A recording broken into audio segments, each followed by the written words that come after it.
ഇന്നത്തെ എപ്പിസോഡ് ശരിക്കും ഇസ്രായേലിൻ്റെ ചരിത്രപരമായിട്ടുള്ള വിഷയങ്ങളെക്കുറിച്ച് നമ്മൾ നോക്കിക്കൊണ്ടിരിക്കുന്നതിന് മൂന്നാമത്തെ ഭാഗമാണ്.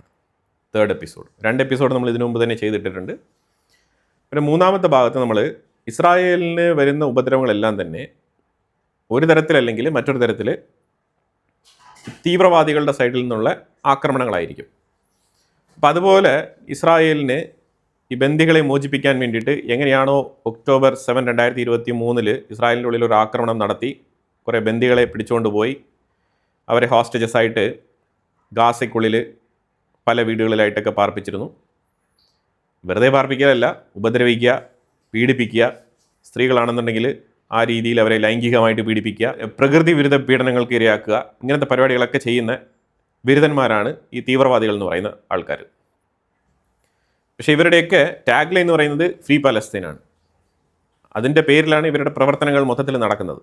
അപ്പോൾ ഈ സാഹചര്യത്തിൽ നമ്മൾ ഇന്ന് നോക്കുന്ന ഒരു ഓപ്പറേഷൻ എന്ന് പറഞ്ഞാൽ ഓപ്പറേഷൻ ജോനത്താൻ. ഈ ഓപ്പറേഷൻ ജോനത്താൻ 1976 ജൂലൈ 3-4 ദിവസങ്ങളിലായിട്ട്, ആ ഒരു ജൂലൈ 3-ാം തീയതി മുതൽ 4-ാം തീയതിയിലേക്ക് പോകുന്ന ആ രാത്രിയിൽ ഇസ്രായേലിൻ്റെ IDF കൃത്യമായിട്ട് പോയി നടപ്പിലാക്കി വിജയകരമായിട്ട് ഇസ്രായേലി പൗരന്മാരെ സുരക്ഷിതമായിട്ട് ഇസ്രായേലിലേക്ക് കൊണ്ടുവന്ന ആ ഒരു മിഷൻ പല അക്കാഡമീസിലും, പല പോലീസ് അക്കാഡമിയിലും പല ആർമി അക്കാഡമീസിലും ഈ ഓപ്പറേഷൻ ഒരു സ്റ്റഡി മെറ്റീരിയലാണ്.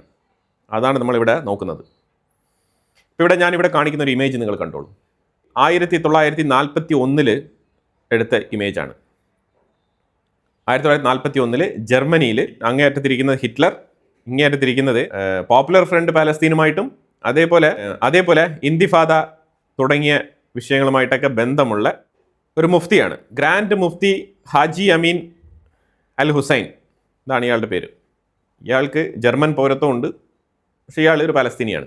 ഇവർ രണ്ടുപേരും തമ്മിൽ എന്താണ് സംസാരിച്ചിട്ടുണ്ടാവുക? 1939 സെക്കൻഡ് വേൾഡ് വാറിൻ്റെ സ്റ്റാർട്ടപ്പായി. അപ്പോൾ ആ വേൾഡ് വാറിൻ്റെ ഇടയിൽ ഹിറ്റ്ലറാണെന്നുണ്ടെങ്കിൽ യഹൂദന്മാർക്കെതിരെ ശക്തമായ രീതിയിൽ ഒളിഞ്ഞും തെളിഞ്ഞും പല രീതിയിൽ യഹൂദന്മാരെ കൂട്ടക്കൊല ചെയ്യാൻ ഒരുങ്ങിക്കൊണ്ടിരിക്കുന്ന ഒരു സാഹചര്യം കൂടിയാണ്. അപ്പോൾ ഇതിൽ യഹൂദന്മാരുടെ കൊലപാതകത്തിനെ കൂടുതൽ വേഗത്തിലും ദുരിതത്തിലും മാസീവായിട്ടുള്ള റേഞ്ചിലും നടത്താൻ വേണ്ടിയിട്ട് പ്രേരിപ്പിക്കുന്ന തരത്തിലുള്ള ഒരു മീറ്റിംഗ് ആയിരുന്നു ഇത്. ആ കൂടിക്കാഴ്ചയാണിത്. അന്ന് ഇസ്രായേൽ എന്ന് പറഞ്ഞുള്ള ഒരു സ്റ്റേറ്റ് ഉണ്ടായിട്ടില്ല. ഇവിടെ ബ്രിട്ടീഷ് ഏത് നേരത്തും ഇവിടെ നിന്ന് വിട്ടുപോവാം. അതേസമയം ഇവിടെ ഇസ്രായേൽ എന്ന് പറഞ്ഞിട്ടുള്ളൊരു ജൂവിഷ് സ്റ്റേറ്റ് രൂപപ്പെടാൻ സാധ്യതയുണ്ട്. ഈ സാഹചര്യങ്ങളിൽ അന്ന് തന്നെ സ്റ്റേറ്റ് ഓഫ് ഇസ്രായേൽ പ്രഖ്യാപിക്കുന്നതിന് മുമ്പ് തന്നെ ഈ യഹൂദരോടുള്ള വിരോധം ഹിറ്റ്ലർ ത്രൂ, അതായത് ശത്രുവിൻ്റെ ശത്രു മിത്രം എന്ന് പറയുന്ന കണക്ക് ഈ മുഫ്തി പാലസ്തീനിയൻ ജനങ്ങൾക്ക് വേണ്ടിയിട്ട് ഹിറ്റ്ലറിനെ കണ്ട് സംസാരിച്ച് യഹൂദന്മാരെ തൂത്തുപറക്കി കൊന്നുകളയാൻ വേണ്ടിയിട്ട് റിക്വസ്റ്റ് ചെയ്തിരിക്കുകയാണ്. ആ ഒരു കൂടിക്കാഴ്ചയുടെ ഫോട്ടോയാണ് ഞാനിവിടെ വെച്ചിരിക്കുന്നത്. ഇത് ടൈം മാഗസീൻ ഉൾപ്പെടെ പല മാഗസീനുകളിലും പ്രിന്റ് ചെയ്ത് വന്നിട്ടുള്ള വളരെ ഫേമസ് ആയിട്ടുള്ള ഒരു ചിത്രമാണ്. ഞാൻ ഇവിടെ ഇത് പ്രധാനമായിട്ട് സൂചിപ്പിക്കേണ്ട കാരണം എന്താണെന്ന് പറഞ്ഞാൽ, ടെല്ലവീവിൽ നിന്നും ടേക്ക് ഓഫ് ചെയ്ത എയർ ഫ്രാൻസ് പാസഞ്ചർ എയർക്രാഫ്റ്റ് പാരീസിലേക്ക് യാത്ര തിരിക്കുകയാണ്. പക്ഷേ ഇടയ്ക്കൊരു സ്റ്റോപ്പിംഗ് പോയിന്റ് ഉണ്ട്, അതാണ് ഏതൻസ്. ഏതൻസിൽ ഒരു സ്റ്റോപ്പ് പോയിന്റ് ഉണ്ട്. ടെല്ലവീവിൽ നിന്നും ഏതൻസിൽ നിന്നും പാസഞ്ചറിനെ എടുത്തുകൊണ്ട് വീണ്ടും പാരീസിലേക്ക്. ഇതാണ് ഇതിൻ്റെ റൂട്ട്. 27-ാം തീയതി ജൂൺ മാസം 1976 ഈ ഫ്ലൈറ്റ് ഹൈജാക്ക് ചെയ്യപ്പെടുന്നു. ഈ ഫ്ലൈറ്റ് ഹൈജാക്ക് ചെയ്യപ്പെടുന്നു പറഞ്ഞാൽ ഹൈജാക്ക് ചെയ്തത് തീവ്രവാദികളാണ്. തീവ്രവാദികളുടെ സംഘടനയുടെ പേര് പോപ്പുലർ ഫ്രണ്ട് പാലസ്തീനിയൻ സംഘടന. അതിനോടൊപ്പം ജർമ്മനിയിൽ നിന്നും 2 തീവ്രവാദികളും കൂടി ഒപ്പം കൂടിയിട്ടുണ്ട്.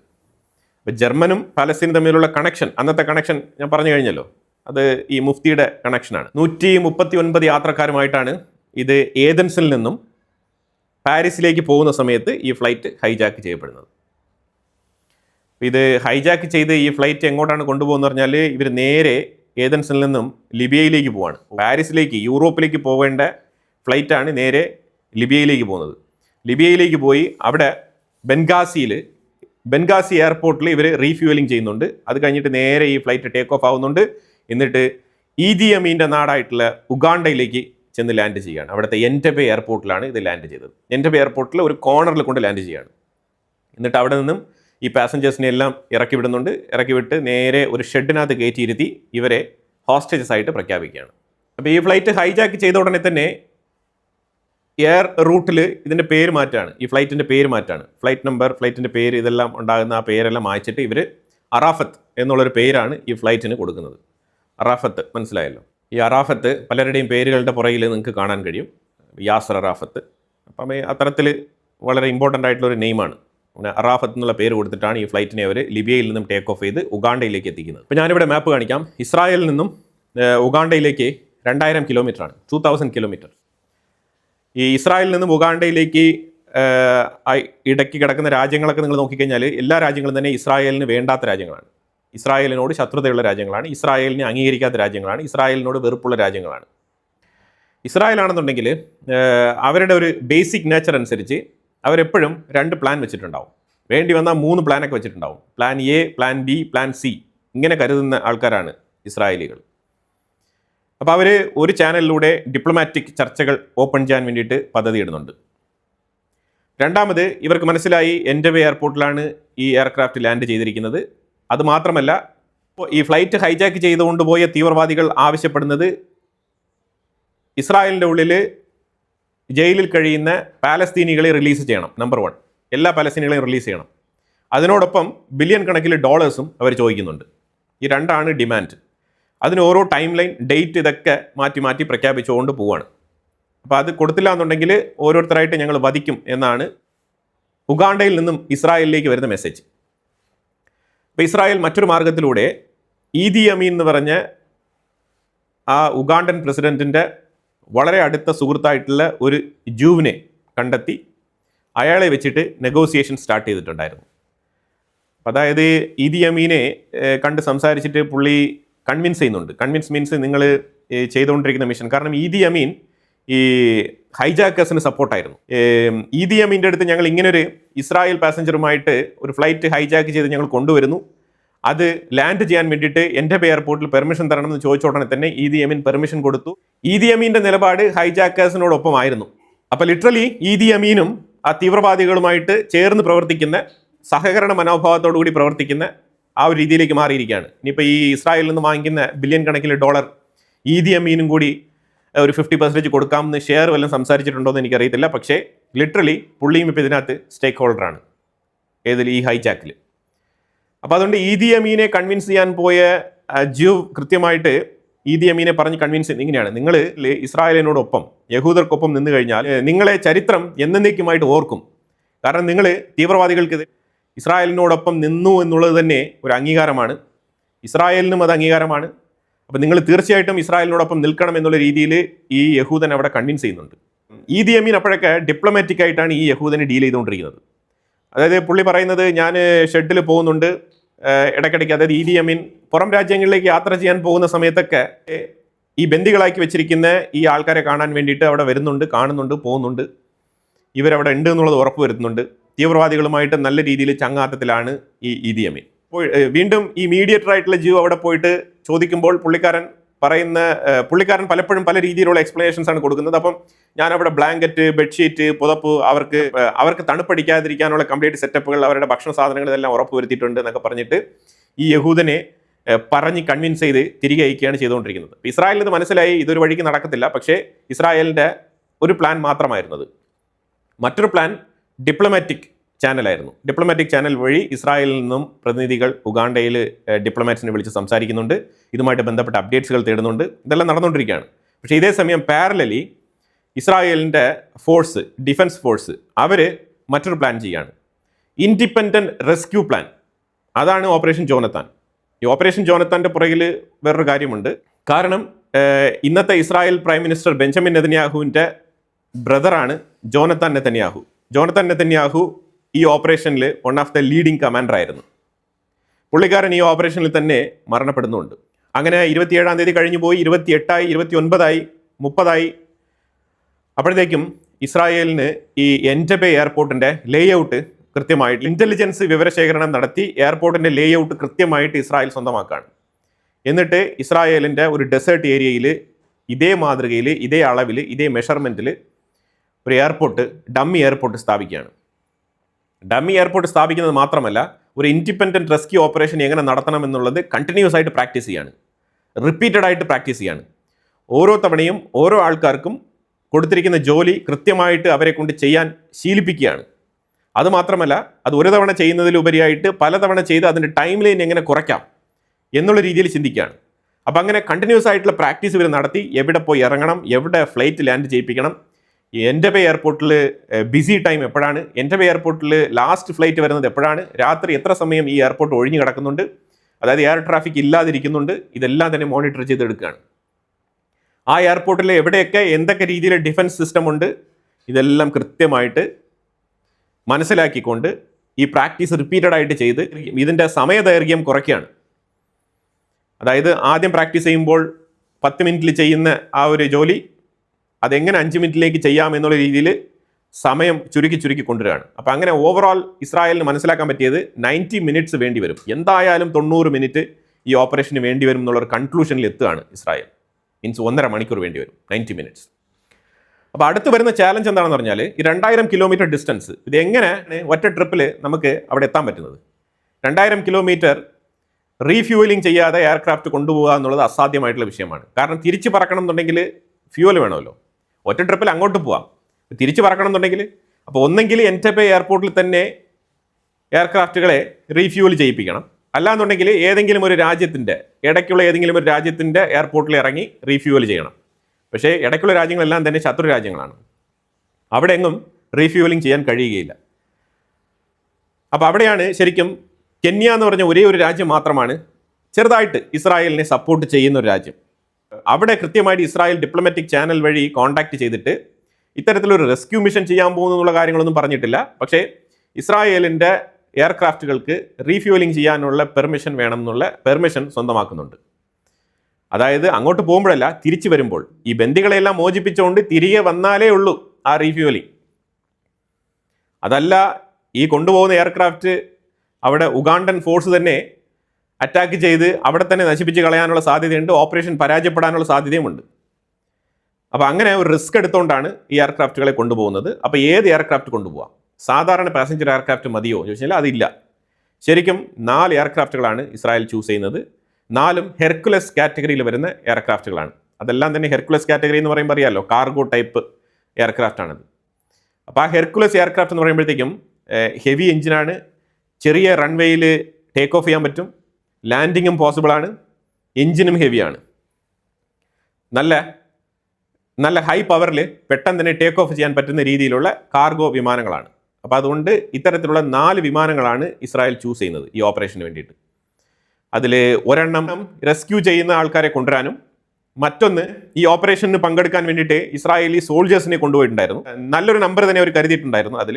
അപ്പോൾ ആ ഒരു എയർക്രാഫ്റ്റ് അതിനു വേണ്ടി മാത്രം, മറ്റൊരു എയർക്രാഫ്റ്റ് റീഫ്യൂവലിങ്ങുമായിട്ട് ബന്ധപ്പെട്ട എക്യുപ്മെൻറ്റ്സ്, ഈ ഫ്ലൈറ്റ് റിപ്പയറിങ്ങുമായിട്ട് ബന്ധപ്പെട്ട കാര്യങ്ങൾ, ടെക്നിക്കൽ ഐറ്റംസ് കംപ്ലീറ്റ് ലോഡ് ചെയ്തുകൊണ്ടുള്ള ഒരു എയർക്രാഫ്റ്റ്. അത് പാസഞ്ചർ എയർക്രാഫ്റ്റും കൂടിയാണ്. അതായത് ഒരു പക്ഷേ ഒരു എയർക്രാഫ്റ്റ് പരാജയപ്പെട്ട് കഴിഞ്ഞാൽ റെസ്ക്യൂ ചെയ്യുന്ന ആൾക്കാരെ കൊണ്ടുവരാൻ വേണ്ടിയിട്ടും കൂടിയാണ്. ഇനിയൊരു എയർക്രാഫ്റ്റ് ഫുൾ ഹോസ്പിറ്റൽ, ആംബുലൻസ് ഫെസിലിറ്റിയോട് കൂടിയുള്ള വലിയ രീതിയിലുള്ള ഒരു ഹോസ്പിറ്റലായിട്ട് അത് പ്രവർത്തിക്കുന്നുണ്ട്. അത്തരത്തിൽ 4 എയർക്രാഫ്റ്റുകളുമായിട്ടാണ് ഇസ്രായേൽ ഈ ഓപ്പറേഷന് തുടക്കം കുറിക്കുന്നത്. ഇത് ശരിക്കും ഓപ്പറേഷൻ നടത്താൻ തീരുമാനിക്കുന്നത് ജൂലൈ 3 മുതൽ 4 തീയതി വരെ. കാരണം ഇസ്രായേൽ വളരെ ക്രൂഷ്യലായിട്ടുള്ള ഒരു ടെക്നിക്ക് ഇതിനകത്ത് ഉൾപ്പെടുത്തിയിട്ടുണ്ടായിരുന്നു. ആ ടെക്നിക്ക് എന്താണെന്ന് പറഞ്ഞാൽ ഈദി അമീനെ ഡ്യൂപ്പ് ചെയ്യുക. ഈദി അമീൻ്റെ ഡ്യൂപ്പ് ഉണ്ടാക്കി, ഈദി അമീൻ്റെ അതേ ടൈപ്പിലുള്ള ബ്ലാക്ക് ബെൻസ് കാർ തയ്യാറാക്കി ഈദി അമീൻ്റെ കാറിൻ്റെ നമ്പർ തന്നെ കൃത്യമായിട്ട് അടിച്ച് ഒട്ടിക്കുകയും ചെയ്തു. എന്നിട്ട് ഈ കാറ് ഈ എയർക്രാഫ്റ്റിനകത്ത് കൃത്യമായിട്ട് ലോഡ് ചെയ്തു. ഈദി അമീൻ്റെ ഡമ്മി എന്ന് പറഞ്ഞാൽ ഈദി അമീനെ പോലെ ഇരിക്കുന്ന ഒരാളിനെ അറേഞ്ച് ചെയ്ത് സെറ്റാക്കി ആ കാറിനകത്ത് ഇരുത്തി.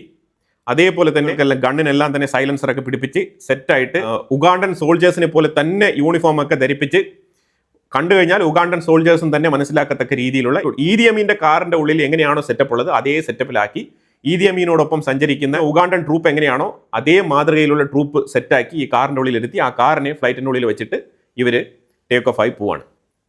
പറക്കുമ്പം ഹൈ ആൾട്ടിറ്റ്യൂഡിൽ പോകാൻ പാടില്ല, ലോ ആൾട്ടിറ്റ്യൂഡിൽ തന്നെ പോകണം, പല രാജ്യങ്ങളുടെയും റഡാർ കണ്ണുകളിൽ പെടാതെ പോകണം. എന്നിട്ട് അവിടെ പോയിട്ട് എൻ്റെബേ എയർപോർട്ടിൽ നിങ്ങൾക്ക് ഗ്രൗണ്ട് സപ്പോർട്ട് ഉണ്ടാവില്ല എന്ന് പറഞ്ഞാൽ അവിടെ ആരും തന്നെ ഗൈഡൻസിന് ഉണ്ടാവില്ല. ഒരു ഗ്രൗണ്ട് സപ്പോർട്ട് ഇല്ലാതെ പൈലറ്റിൻ്റെ കോൺഫിഡൻസിൽ പോയിട്ട് അവിടെ ലാൻഡ് ചെയ്യണം. ഇതൊക്കെ ചാലഞ്ചസ് ആണ്. അപ്പോൾ അതിനൊരു ടൈം തീരുമാനിക്കുന്നുണ്ട്. ഇസ്രായേലിൻ്റെ പല ഓപ്പറേഷനുകളിലും അവർ തീരുമാനിക്കുന്ന ടൈം അത് വളരെ പക്കയായിരിക്കും. അപ്പോൾ അങ്ങനെ തന്നെയാണ് ഇതിനൊരു ടൈം. ഈ ടൈം ശരിക്കും രാത്രി 10 മണിയായിരുന്നു അവർ തീരുമാനിച്ചിരുന്നത്. 10 മണിക്ക് എയർപോർട്ടിൽ, എൻറ്റബെ എയർപോർട്ടിൽ ലാൻഡ് ചെയ്യണം. അതും കൃത്യമായിട്ട് ഈ ഹോസ്റ്റേജസിനെ ലോക്ക് ചെയ്ത് വെച്ചിരിക്കുന്ന ആ ഷെഡിൻ്റെ അടുത്ത് തന്നെ ലാൻഡ് ചെയ്യണം. അപ്പോൾ ആ സാഹചര്യത്തിൽ 10 മണി എന്ന് പറഞ്ഞ് ഇസ്രായേൽ സെലക്ട് ചെയ്ത് എന്തുകൊണ്ടാണെന്ന് പറഞ്ഞാൽ 10 മണിക്ക് ശേഷം എൻറ്റബെ എയർപോർട്ടിൽ അവിടെ വേറെ എയർക്രാഫ്റ്റുകൾ, പാസഞ്ചർ എയർക്രാഫ്റ്റുകൾ ഒന്നും തന്നെ വരില്ല, അത് എം ടി ആണ്. അപ്പോൾ ലൈറ്റൊക്കെ ഒരു വിധത്തിൽ ഡിം ആയിരിക്കും എന്നാണ് കരുതിയത്. പക്ഷേ അന്ന് ഓപ്പറേഷൻ നടത്തുന്ന സമയത്ത് എല്ലാ ലൈറ്റുകളും നല്ല രീതിയിൽ തെളിഞ്ഞ് കാണപ്പെട്ടു എന്നാണ് മനസ്സിലാക്കേണ്ടത്. അപ്പോൾ അങ്ങനെ ഈ എയർക്രാഫ്റ്റ് നേരെ പോകുന്നുണ്ട്, ഓരോന്നായിട്ട് പോയി ലാൻഡ് ചെയ്യാണ്. 10 മണിക്ക് ലാൻഡ് ചെയ്യാണ്, നല്ല വെളിച്ചമുണ്ട്. ലാൻഡ് ചെയ്ത ഉടനെ തന്നെ ആദ്യമേ തന്നെ ഈ ഇമേജിൽ കാണിക്കുന്നില്ലേ, ഈ വാഹനം ഈദി അമീൻ്റെ ഡമ്മി സെറ്റ് ചെയ്ത് വെച്ചിരിക്കുന്ന ആ വാഹനം എയർക്രാഫ്റ്റിൽ നിന്ന് റോൾ ഔട്ട് ആവുകയാണ്. റോൾ ഔട്ടായി പുറത്തോട്ട് ഇറങ്ങി പോകുന്നുണ്ട്. കൃത്യമായിട്ട് സെക്യൂരിറ്റി ചെക്കിൻ്റെ അടുത്ത് പോവുകയാണ്. അങ്ങനെ സെക്യൂരിറ്റി ചെക്കിൻ്റെ അടുത്ത് പോകുമ്പോഴത്തേക്കും ഈദി അമീൻ്റെ കാറാണല്ലോ. അവിടെ ഒരു വിഷയം എന്ന് പറഞ്ഞാൽ ഈദി അമീൻ അന്ന് മഡഗാസ്കറിൽ ഒരു കോൺഫറൻസിൽ പങ്കെടുക്കാൻ വേണ്ടി പോവേണ്ട ദിവസമാണ്. ഈ 3-ാം തീയതി രാത്രി ഓപ്പറേഷൻ പോസ്റ്റ് ചെയ്യുന്നത് തന്നെ ഈ ഈദി അമീൻ്റെ ഈ മഡഗാസ്കർ മീറ്റിങ്ങിൻ്റെ ആ ഒരു ഷെഡ്യൂളും കൂടി കൺസിഡർ ചെയ്തുകൊണ്ടാണ് ഈ ടൈം തീരുമാനിച്ചിരിക്കുന്നത്. കാരണം അല്ലാന്നുണ്ടെങ്കിൽ ഒരു രാജ്യത്തിനുള്ളിൽ 2 ഈദി അമീൻ ഒരേ ടൈമിലുണ്ടാവും. അത് ശരിക്കും പറഞ്ഞാൽ സെക്യൂരിറ്റി വിങ്ങിന് വളരെ എളുപ്പത്തിൽ മനസ്സിലാക്കാൻ പറ്റുന്ന ഒരു സാഹചര്യം അവിടെ ഉണ്ടാവും. അപ്പോൾ അതുകൊണ്ട് കൃത്യമായിട്ട് മഡഗാസ്കർ കോൺഫറൻസിലേക്ക് ഈദി അമീൻ ടേക്ക് ഓഫ് ചെയ്ത് പോയതിന് ശേഷമാണ് ശരിക്കും ഇസ്രായേൽ കൃത്യമായിട്ട് അവിടെ വന്ന് ലാൻഡ് ആകുന്ന എയർക്രാഫ്റ്റിൽ നിന്നും ഈദി അമീൻ്റെ വാഹനം ഇറങ്ങി വരികയാണ്. അപ്പോൾ അതുകൊണ്ട് അവിടെ ഒരു സെക്യൂരിറ്റീസിന് ഒരു കൺഫ്യൂഷൻ ഉണ്ട്. എന്തായാലും അവർ നോക്കുമ്പോഴത്തേക്കും ഈദി അമീൻ്റെ അതേ കാർ ഈദി അമീൻ ഉള്ളിലുണ്ട്. അതേപോലെ സെക്യൂരിറ്റി ഗാർഡുകളെല്ലാം തന്നെ, ഈദി അമീൻ്റെ പേഴ്സണൽ ഗാർഡുകളെല്ലാം തന്നെ വാഹനങ്ങളിലുണ്ട്. അപ്പോൾ ഇത് ശരിക്കും പറഞ്ഞാൽ കംപ്ലീറ്റ് സെറ്റപ്പോട് കൂടിയാണ് ഈ വാഹനം മുന്നോട്ട് പോകുന്നത്. ഉഗാണ്ടൻ ഫോഴ്സിന് ഒരു കൺഫ്യൂഷൻ ഉണ്ടാക്കുന്നുണ്ട്, പക്ഷേ അതിനുള്ള ടൈം ലൈൻ കൊടുക്കുന്നില്ല ഇസ്രായേൽ. ഈ വാഹനം സെക്യൂരിറ്റി ഫോഴ്സിൻ്റെ അടുത്ത് പോകുമ്പോൾ തന്നെ അവരുടെ ഫസ്റ്റ് ഫോഴ്സ് ഇങ്ങനെ നിരന്ന് നിൽക്കുകയാണ്, എല്ലാവരും സല്യൂട്ട് അടിച്ച് നിൽക്കുകയാണ്. ആ സല്യൂട്ട് അടിക്കുന്ന ആ മൊമെൻറ്റിൽ തന്നെ ഈ വാഹനത്തിൻ്റെ 4 ഡോറുകളും തുറക്കുകയാണ്. സൈലൻസർ വെച്ച ഗണ്ണിൽ നിന്നും തുരുതരാ വെടിവെക്കുകയാണ്. തുരുതരാ വെടിവെച്ച് 2 സൈഡിലുമുള്ള കംപ്ലീറ്റ് സെക്യൂരിറ്റി ഗാർഡുകളും കൊല്ലപ്പെടുകയാണ്. എന്നിട്ട് ഇമീഡിയറ്റ് ആയിട്ട് ഇസ്രായേൽ ഫോഴ്സ് ഇറങ്ങുന്നു. ടെൻ്റ് എവിടെ, ഇതെല്ലാം തന്നെ കൃത്യമായിട്ട് ഇവർ ഓൾറെഡി എല്ലാ എയർപോർട്ടിൻ്റെ കംപ്ലീറ്റ് സംവിധാനവും ഇവർ കൃത്യമായിട്ട് കണ്ട് മനസ്സിലാക്കി പ്രാക്ടീസ് ചെയ്തിട്ട് വന്നതാണല്ലോ. അപ്പോൾ എല്ലാവർക്കും ഇൻസ്ട്രക്ഷൻ കൊടുത്തിട്ടുണ്ട്. അതായത് ആർക്കെങ്കിലും ഒരാൾക്ക് വെടിയേറ്റ് അവർ കൊല്ലപ്പെടുകയോ അല്ലെങ്കിൽ അവർ ഓപ്പറേഷനിൽ നിന്ന് മിസ്സാവുകയോ ചെയ്യുന്നെങ്കിൽ അതൊന്നും തന്നെ മൈൻഡ് ചെയ്യേണ്ട ആവശ്യമില്ല. അവരവർക്ക് കൊടുത്തിരിക്കുന്ന ദൗത്യങ്ങൾ കൃത്യമായിട്ട് പൂർത്തീകരിക്കുക. അപ്പോൾ അങ്ങനെ ഓപ്പറേഷൻ മുന്നോട്ട് പോകുന്നുണ്ട്. അങ്ങനെ പെട്ടെന്ന് തന്നെ ഈ ടെന്റിന്റെ ഉള്ളിൽ ഇസ്രായേലിലെ സോൾജേഴ്സ് കയറുന്നുണ്ട്. അവിടെ പോയി ഷലോം പറയുന്നുണ്ട്. ഷലോം പറയുമ്പോഴത്തേക്കും അവർക്ക് മനസ്സിലായി ഹീബ്രു ഭാഷയിൽ സംസാരിക്കുന്നുണ്ട്. അപ്പോൾ അങ്ങനെ യഹൂദർക്ക് കൃത്യമായിട്ട് നമ്മളുടെ സോൾജേഴ്സ് എത്തിക്കഴിഞ്ഞു എന്നുള്ള ആ ഒരു മെസ്സേജ് കൃത്യമായിട്ട് കൺവേ ആകുന്നുണ്ട്. അപ്പോൾ അങ്ങനെ പെട്ടെന്ന് തന്നെ ഓരോരുത്തരായിട്ട് അവർ പാക്ക് ചെയ്ത് പെട്ടെന്ന് തന്നെ ഈ ഫ്ലൈറ്റിലേക്ക് കയറ്റുകയാണ്. ഇതിൻ്റെ ഇടയ്ക്ക് ഒരു സംഭവം നടന്നിട്ടുണ്ട്. ഇതിൻ്റെ ഇടയ്ക്ക് യോനത്താൻ നെതന്യാഹു കൊല്ലപ്പെടുന്നുണ്ട്. ടവറിൽ നിന്നും വന്ന ഒരു ബുള്ളറ്റാണ് പുള്ളിക്ക് ഇമ്പാക്റ്റ് ഉണ്ടാക്കിയത്. അപ്പോൾ അങ്ങനെ ഇമ്മീഡിയറ്റ് ആയിട്ട് പുള്ളിയെ എയർക്രാഫ്റ്റ് ഹോസ്പിറ്റലിലേക്ക് മാറ്റുകയാണ്. ഒരു എയർക്രാഫ്റ്റ് ഫുൾ ഹോസ്പിറ്റൽ ഫെസിലിറ്റിയോട് കൂടിയാണ് വന്നത്. പക്ഷേ ട്രീറ്റ്മെൻറ്റ് സക്സസ്ഫുൾ അല്ല. അങ്ങനെ യോനത്താൻ നെതന്യാഹു അവിടെ മരണപ്പെടുകയാണ് ചെയ്തത്. ജൂൺ 27-ാം തീയതിയാണല്ലോ ഈ ഹൈജാക്ക് നടക്കുന്നത്. അപ്പോൾ ആ സാഹചര്യത്തിൽ 2 ദിവസം കഴിഞ്ഞ ഉടനെ ഈ ടെൻറ്റിൻ്റെ ഉള്ളിൽ നിന്നും ഫ്രാൻസിൻ്റെ കുറേ ആൾക്കാരെ, കുറേ ഫ്രഞ്ച് പൗരന്മാരെ, മറ്റുള്ള നാഷണാലിറ്റിയിലുള്ള ആൾക്കാരെയൊക്കെ ഈദി അമീൻ്റെ അനുവാദത്തോടു കൂടി ഇവർ വിട്ടയക്കുന്നുണ്ട്. അപ്പോഴത്തേക്കും അവിടെ സെഗ്രിഗേറ്റ് ചെയ്യാണ്. സെഗ്രിഗേറ്റ് എന്ന് പറഞ്ഞാൽ യഹൂദന്മാരെ ഒരു സൈഡിലും മറ്റേ നോൺ ജൂസിനെ മറ്റൊരു സൈഡിലും മാറ്റി നിർത്തുകയാണ്.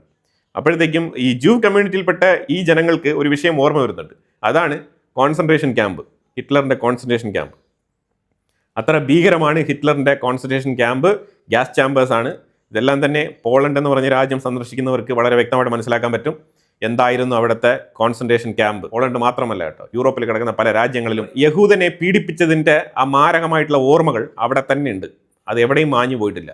അപ്പോൾ ആ മാതൃകയിലുള്ള കോൺസെൻട്രേഷൻ ക്യാമ്പാണ് ഇവർക്ക് ഓർമ്മ വന്നത്. കാരണം അവിടെ ആൾക്കാരെ വേർതിരിക്കുന്നുണ്ട്. അപ്പം മറ്റുള്ള രാജ്യക്കാർക്കൊക്കെ പോവാം. അപ്പോൾ അങ്ങനെ കുറച്ച് ആൾക്കാരൊക്കെ പോയി. 136 പേരിൽ ബാക്കി 106 പേര് മാത്രമാണ് ഉണ്ടായിരുന്നത്. ബാക്കിയുള്ളവരൊക്കെ വിട്ടയച്ചു. ആ ഫ്ലൈറ്റിലെ മെജോറിറ്റി ജ്യൂസ് ആയിരുന്നു. കാരണം ഫ്ലൈറ്റ് ടേക്ക് ഓഫ് ചെയ്തത് ടെല്ലവീവിൽ നിന്നാണല്ലോ.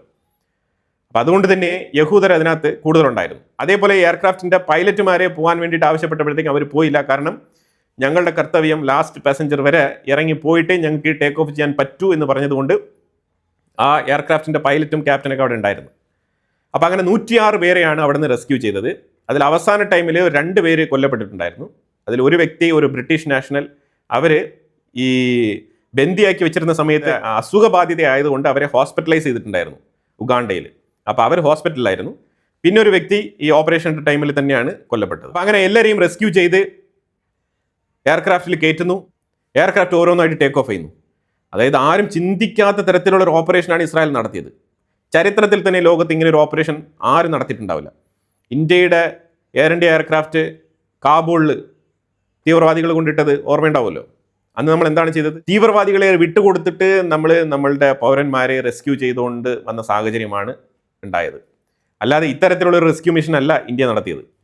അതായത് 3-ാം തീയതി മുതൽ 4-ാം തീയതി ജൂലൈ ആ ഒരു നൈറ്റിൽ ഈ റെസ്ക്യൂ മിഷൻ ഇസ്രായേൽ കംപ്ലീറ്റ് ആക്കിയിട്ട് വീണ്ടും പിറ്റേ ദിവസം രാവിലെ ഈദി അമീനെ വിളിച്ചിട്ട് ഞങ്ങളുടെ പൗരന്മാരെ നിങ്ങൾ റിലീസ് ചെയ്ത് തരണം, ഞങ്ങളെ സഹായിക്കണം എന്ന് പറഞ്ഞിട്ട് ഹെൽപ്പ് ചോദിക്കുകയാണ്. അപ്പോഴത്തേക്കും ഇസ്രായേൽ റെസ്ക്യൂ മിഷൻ കഴിഞ്ഞ് ഇസ്രായേൽ പൗരന്മാരുമായിട്ട് റെഡ് സീ ക്രോസ് ചെയ്ത് ഇസ്രായേലിലേക്ക് വന്നുകൊണ്ടിരിക്കുകയാണ്, ടെൽ-അവീവിലേക്ക്. അപ്പോഴാണ് ഈദി അമീൻ റെസ്പോണ്ട് ചെയ്യുന്നത്, ഞാനിവിടെ എയർപോർട്ടിൽ ഇസ്രായേൽ സോൾജേഴ്സ് കൊലപ്പെടുത്തിയ ഉഗാണ്ടൻ സോൾജേഴ്സിൻ്റെ മൃതശരീരത്തിൻ്റെ അടുത്ത് നിന്നാണ് സംസാരിച്ചുകൊണ്ടിരിക്കുന്നത്. സീക്രട്ട് ഓപ്പറേഷനിലൂടെ റെസ്ക്യൂ ചെയ്ത് കൊണ്ടുപോയിട്ട് ഇപ്പോഴും എൻ്റെ അടുത്ത് സഹായം ചോദിക്കുന്നു എന്നുള്ളൊരു മറുപടിയാണ് ഈദി അമീൻ കൊടുത്തത്. ഈദി അമീൻ മറുപടി വെറുതെ കൊടുത്തതല്ല, കിടന്ന് കാറുമായിരുന്നു. മനസ്സിലായോ? തോറ്റതിൻ്റെ ആ ഒരു വെപ്രാളം, അത് ഫോണിലൂടെ ആ ഒരു രോഷപ്രകടനം നടത്തുമായിരുന്നു. ഇസ്രായേലിൻ്റെ സൈഡിൽ സ്മൈൽ ചെയ്തിട്ട് ഫോൺ താഴെ വെക്കുകയാണ് ചെയ്തത്.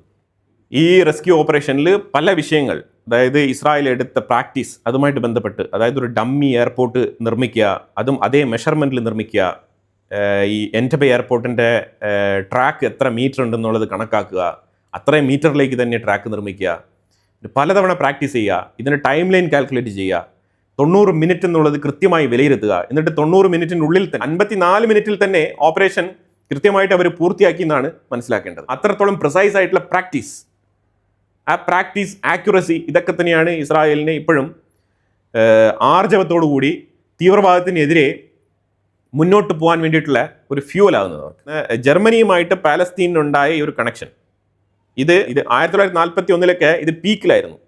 ഇന്നാണ് ജർമ്മനിയൊക്കെ ഇച്ചിരി അടങ്ങി ഒതുങ്ങിയിരിക്കുന്നത്. അന്ന് പാലസ്തീനും അതേപോലെ തന്നെ ഹിറ്റ്ലർ ഭരിച്ചിരുന്ന ജർമ്മനിയും കൂടി ചേർന്നിട്ടാണ് ഈ കൂട്ടക്കൊലകൾ മൊത്തം നടത്തിയിരിക്കുന്നത്, യഹൂദന്മാർക്കെതിരെയുള്ള കൂട്ടക്കൊലകൾ. അതായത് ഹിറ്റ്ലർ നടത്തിയ കൂട്ടക്കൊലയിലും ഈ പാലസ്തീനിയൻ തീവ്രവാദികൾക്ക് പങ്കുണ്ട് എന്നുള്ളതാണ് നമ്മൾ ഇതിനകത്ത് മനസ്സിലാക്കേണ്ടത്. അപ്പോൾ എന്തായാലും ബാക്കി നമുക്ക് അടുത്ത എപ്പിസോഡിൽ സംസാരിക്കാം. ഈ വിഷയത്തിനെക്കുറിച്ചുള്ള നിങ്ങളുടെ അഭിപ്രായങ്ങൾ കമൻറ്റ് ബോക്സിൽ രേഖപ്പെടുത്തുക. Thank you so much.